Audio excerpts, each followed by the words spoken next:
बिस्मिल्लाहिर्रहमानिर्रहीम। अस्सलाम वालेकुम अज़ीज़ तलबा, मेरा नाम मोइनुद्दीन कुरैशी और मैं आपका इस्लामियात का उस्ताद हूँ। आज बेटा हम सूरह अनफाल में आयात हमने 1 से 6 तक जो पढ़ी थी, इनके मशक़ी और कुछ इजाफ़ी मुख्तसर सवालात कर रहे हैं जो बोर्ड में आए हैं। हर दफ़ा आते हैं, कोई ना कोई सवाल इनमें से पूछ लिया जाता है। एक सवाल तो हमने कल किया था कि सूरह अनफाल में कि इब्तदा में मोमिनीन की क्या सिफ़ात बयान हुई हैं, तो वो हमने कल आपको बताई थी कि जब मुसलमानों के सामने, मोमिनीन के सामने अल्लाह का ज़िक्र किया जाता है तो उनके दिल डर जाते हैं। दूसरी ख़ुसूसियत ये थी कि जब उनके सामने अल्लाह के आयात अहकामात पढ़कर सुनाए जाते हैं तो उनका ईमान बढ़ जाता है। तीसरा, वो अल्लाह पर भरोसा रखते हैं। चौथा ख़ुसूसियत ये बताई थी कि वो नमाज कायम करते हैं। और नंबर 5, जो कुछ हमने उनको रिस्क दिया है वो उसमें से खर्च करते हैं। एक तो सवाल बेटा ये है, बाकी इसके अलावा ये हमने बताए तो हैं आपको, लेकिन आज हम इसको दोबारा देखते हैं। पहला सवाल है कि माल गनीमत से क्या मुराद है। माल गनीमत से क्या मुराद है?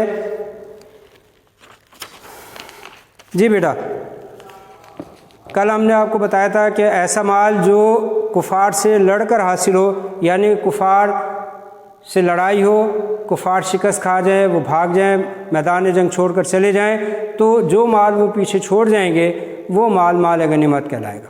वो माल माल गनीमत कहलाएगा। और ये माल, इसके बारे में आगे बता भी दिया गया कि जो कुछ तुम्हें माल गनीमत के तौर पर हासिल हो वो तुम्हारे लिए पाकीज़ा है, यानी तैयब है और हलाल है। तो ये हलाल और तैयब है माल, इसका इस्तेमाल करना, इसका खाना पीना ये जायज़ है। तो कुफार से जंग में शिकस्त, कुफार जंग में शिकस्त खाने के बाद जो माल छोड़ कर चले जाएं उसे हम माल गनीमत कहते हैं। पहला सवाल, माल गनीमत से क्या मुराद है? ऐसा माल जो कुफार मैदान जंग में शिकस्त खाकर छोड़कर भाग जाएं उसे माल गनीमत कहा जाता है। इसके बाद अगला सवाल है कि मोमिनीन होने की शराइत क्या हैं।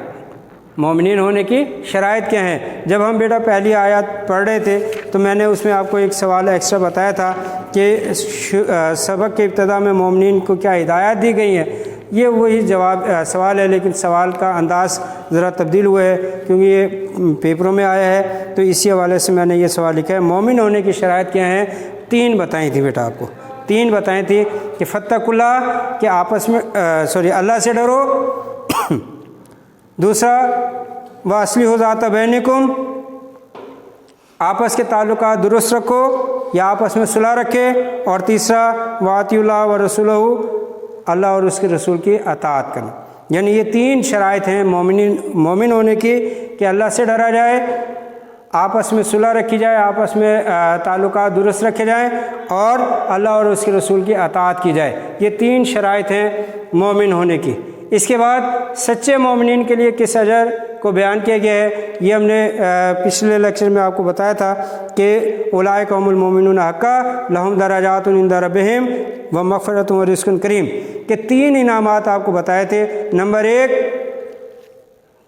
लहुम दराजातुन, कि उनके लिए बड़े बड़े दर्जे हैं। दूसरा, व मग़फ़िरत, और उनके लिए बख्शिश है, मग़फ़िरत है। और तीसरा बताया था वो रिज़्क़ुन करीम, और इज़्ज़त की रोज़ी, यानी बड़े बड़े दर्जे होना। नंबर 2, मग़फ़िरत, बख्शिश। और तीसरा, रिज़्क़ुन करीम, इज़्ज़त की रोज़ी। चौथा सवाल है बेटा, ये मफ़हूम के तौर पर लिखा हुआ, इज़ा तुलियत अलैहिम आयातुहु ज़ादतहुम ईमाना, और जब उनके सामने अल्लाह की आयतें पढ़कर सुनाई जाती हैं, ज़ादतहुम ईमाना, उनका ईमान बढ़ जाता है। यानी ये मोमिनीन की एक सिफ़त यहाँ पर बयान की गई है। जब आप इसका तर्जुमा लिखें, मफ़हूम लिखें, तो आप इसमें इजाफ़ा कर सकते हैं कि इस आयत के हिस्से में मोमिनीन की सिफ़ात बयान की गई हैं। सिफ़ात में से एक सिफ़त बयान की गई है, 5 सिफ़ात हैं। उनके दिल का डर जाना कि जब अल्लाह का ज़िक्र उनके सामने हो। दूसरा, जब उनके सामने अल्लाह की आयतें पढ़कर सुनाए जाएं तो उनका ईमान बढ़ जाता है, अल्लाह पर भरोसा रखते हैं। और चौथा, नमाज कायम करते हैं। 5वां, अल्लाह के दिए हुए रिस्क में से खर्च करते हैं। तो उनमें से ये एक आयत, एक ख़ुसूसियत जो है वो बयान की गई है।